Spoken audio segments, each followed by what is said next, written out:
Carabao Cup time yet again. We start our defence of our Carabao Cup against Crystal Palace at Old Trafford. A run of games now at home. We play them again in the league on the weekend, but Carabao Cup focus first tomorrow night, and it is an opportunity for us to rotate the squad, rest a few big players, get a few other players back into match fitness, and give some game time and minutes in their legs to those that definitely need it. This is the preview to that game. Subscribe to the channel, all that in a bag of chips. I do thank you for your support. So, before I get into the preview, there are two bits of news that I want to speak about that I, on the one hand, find a bit normal. I think you would expect this under the Glazer ownership that we have had.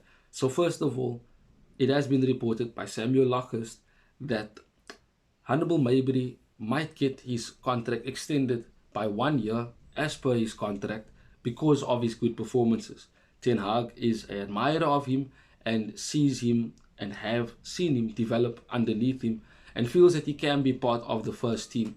Now, of course, he would need to show a consistent, good performance basis, but that will come with the games that he is being given. So far, he hasn't disappointed. The second bit of news that comes from Fabrizio is that Reguilon has impressed the coaching staff and Erik ten Hag with his attitude, with the way he applies himself on the pitch, off the pitch, and that he understands what ten Hag wants him to do for the team and for himself in the position that he plays, and that he is close to getting a permanent transfer to Manchester United. Now, there is no buy option in the loan from Spurs, and there is the clause of terminating the contract in January, as reported by Fabrizio. But right now, it seems like we do not miss Luke Shaw or even Malacia, and he has shown good performances against Brighton, against Bayern Munich, and now against Burnley as well, and even played while he was ill, showing his character and commitment to help the team, which is a true testament to him and him as a person. So if he does manage to reward himself with good performances and get a contract at Manchester United, a permanent contract, I don't think any of us can complain because of how he applies himself on the pitch and what he does for us. So for me, like I said, there has to be rotation for this particular game. We need to rest a few players. We've played so much football last season, had a strenuous pre-season, and this particular season, we didn't start well. 3 losses in 6 games. We now have a win under our belt against Burnley, but it needs to be a catalyst, a stepping stone to us getting back to the way we know we can win. We know this team is capable of that. We know that Ten Hag has seen it. We've seen it. So it needs to be there again. Maybe with certain players, they need to get up to speed, after having such a difficult and strenuous season. There are the players who haven't played that much football and had to play that much football last season, and it was a change. It was an impact on their, shall I say, persona, because they needed to work harder. They needed to be more resilient, more consistent. But this is where we see who actually is strong enough to be here. Now, it being a game for rotation, you still need to and want to put out a team that is capable of winning Crystal Palace. Palace are a Premier League team. They do have Premier League experienced players, and there are players that can cause us a threat. So you don't want too many changes, but you still want a team that is capable of going out and doing the job. Now, with us playing at home, you would expect us to have more of the ball. You would expect us to try and break Crystal Palace down. And Crystal Palace will have the mindset of wanting to counter-attack, frustrate and annoy, and then take the opportunities where they can.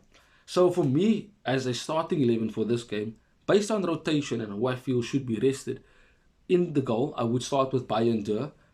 Him being the second choice, there's not going to be a lot of game time for him. Of course, when Onana does go for AFCON, potentially, then he will be, the number 1 keeper for those few weeks, for as long as Onana's not here. But for this particular game, you can start him. It is a Carabao Cup game, and give him his debut at Old Trafford, something that he is deserving of. At left back, we don't have anyone else. Same with at right back. It will be Reguilon and Delo, filling those 2 positions. Now, the centre back partnership, I do have a bit of a concern there. Now, Johnny Evans had a very good performance against Burnley, and I think that he should start in this game against Crystal Palace. I do feel that that is a game for a player like him, considering we're still nursing the likes of Varane back, Martinez also being out. And it was reported that Maguire would be available for this game along with Mason Mount. But I would still start Evans and Lindelof because, in my opinion, Maguire should not be playing for the club at all. I don't even think he should be getting sympathy by getting games against lower opposition. No disrespect to Crystal Palace. So I wouldn't play Maguire. Even if he is on the bench, I still would not play him because we do not need him. We don't need him offensively and we definitely don't need him defensively. So I would not put Maguire in the team. In midfield, now Casemiro needs a rest. That's my opinion. He definitely needs a rest. So rest him and start Amrabat in midfield where he is favoured to play. Now he came on against Burnley at left back, but I don't think that is where Ten Hag is going to play him. I think he has to play in midfield, and because of his performance against Burnley, Hannibal maybe should start this game. Give him another start. I think he is deserving of that for his performance, and I think it would allow him to show that he can be consistent. And if he doesn't perform well in this game, if he doesn't do what we would expect him to do, or even half of what he did at Burnley, then we will know exactly where he is and what level he is supposed to be playing at. But he must be given the opportunity. So him alongside Amrabat, I think, would work because he showed energy in midfield, on and off the ball, next to Casemiro and Bruno. So I think he should play alongside Amrabat, and Amrabat can play as an anchor alone. He's done it for Fiorentina, does it for Morocco, so I think he definitely can do it for us at home against Crystal Palace, who will be in a mid to low block. So in the 10, my opinion, I would start Christian Eriksen. Give Bruno a rest, put him on the bench and bring him on in the second half if need be. Eriksen is a number 10, that's his natural position, so you shouldn't find it too hard to play in that position. And with the likes of, in my opinion, Garnacho needing to start, came on against Brighton, didn't do much. Against Burnley, barely played, so should definitely come in on the left-hand side and start and show, his qualities and why he should be in the first team. On the right-hand side, Pelistri, similar, did not come on against Burnley, but against Bayern Munich showed his quality, had a decent game and should start in this Carabao Cup game. It is the perfect game to start him against Premier League opposition and at home. And up front, Martial. Now, Martial hasn't been the greatest in terms of 1, goal scoring, and 2, a team player. Always injured, not really reliable. But in a game like this, where rotation is needed, I would start Martial. And if he doesn't do what he's supposed to do and expected of him, put on Højlund in the second half.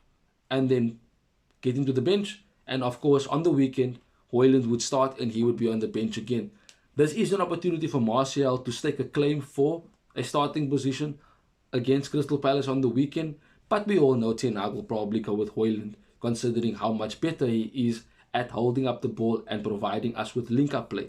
So a game like this gives you an opportunity for rotation, but you still expect the same performance. You still expect us to go out there and win.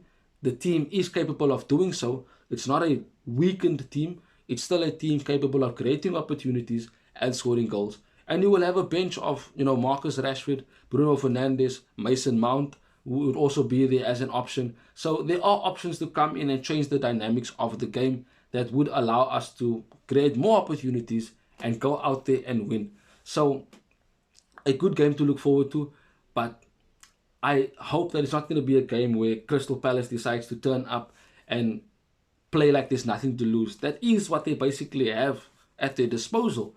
But we need to be dominant on the ball. We need to command our position on the ball at home. And that is the way we can threaten Crystal Palace and also put them to the sword and ensure that we get the win and then focus on them again at Old Trafford in the Premier League, which will be a much more difficult game because, like I said, the Premier League is your bread and your butter, the most important in your season, and that is what you need to focus on mainly.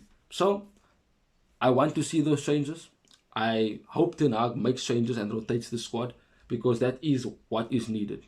Certain players need to rest, but certain players also need game time and minutes in their legs. We have to go and ensure that we play well, but also not have a bad performance that might seep a bit of a toxic negativity into the squad ahead of our second game against them on the weekend.